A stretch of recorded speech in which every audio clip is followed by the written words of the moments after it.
Switching gears here, leading human rights groups have been scathing over Saudi Arabia's execution this week of 37 men, mostly of the Shia minority, on terror, violence, and unrest-related charges. Among their crimes, the men allegedly disrespected authority and not liking the kind. Now, those crimes were so serious that one man this year was strung up in public and crucified following his execution. Joining us now to talk about this depravity, we're joined now by Ali Ahmed. He's director of the Gulf Affairs Institute.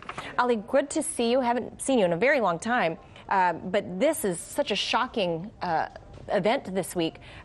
Do you think there's any coincidence that this is probably one of the largest mass execution of Shiites in the kingdom's history? It is the largest, in fact, mass execution of Shia Arabs in Saudi history, and it was designed to intimidate the Sunni majority who are planning action and protest in Ramadan in a few days. It's just in a week time.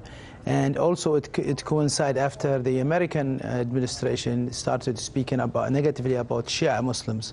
If you look at Janib Izaid, who was ambassador now to Saudi Arabia, mentioned the word Shia expansionism in his testimony, and Pompeo, of course, he's been mouthing off basically anti-Shia rhetorics all this time. Of course, they link it to Iran, and that gave the Saudis the green light to carry on this mass murder.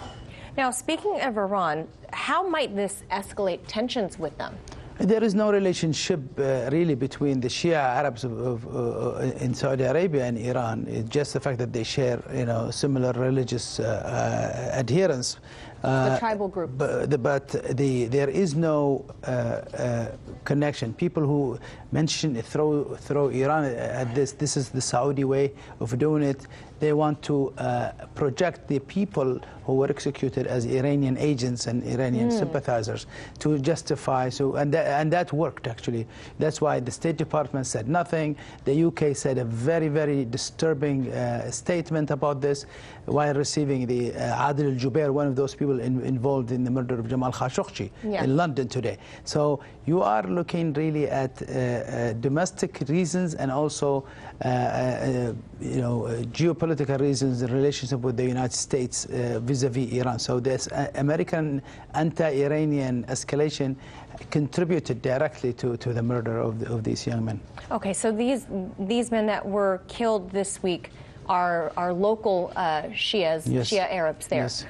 Now, one critic to the kingdom is going as far as to call them ISIS, but with oil. What do you think of that? Of course, Saudi Arabia's history is ISIS. Saudi Arabia, just point of view, is that there is not a single member of ISIS who has been executed in Saudi Arabia, not one. The ISIS targeted Shia mosques in the same area where these kids were protesting and killed over 100 people. Suicide bombers who were in Saudi prison released just to do these attacks. None of those people responsible for these bombings were tried or executed. So you're looking at where the priority of the Saudi government is to execute protesters, not ISIS, because Saudi Arabia is ISIS, is supporting ISIS. ISIS cannot stay. Salafi groups. It's not the Salafi groups only. It's Saudi Arabia government support ISIS, and we have evidence to it, and we have written about it many times. And do you think we'll see any action from international groups protesting about this kind of brutality, or will this just continue, especially with the young prince who's about to take power, MBS? It seems like people are just kind of letting him take control of foreign policy. I think it's a big folly to rely on so-called international organizations or governments, because the Saudi government, the way it is because it has American and British support, and these are the guarantors of security. The Saudi government feels secure and emboldened by that support. It treats women like slaves. It murders people who are protesters, and treats the population with savagery and backwardness. So it is the result of that support, American and British support, that the Saudi government is this way. That they can behave this way because the backing of larger groups like the U.S. Yes. All right. As always, Ali Ahmed, director of the Gulf Affairs Institute, always appreciate you sharing your expertise with us. Thank you so much. Thank you.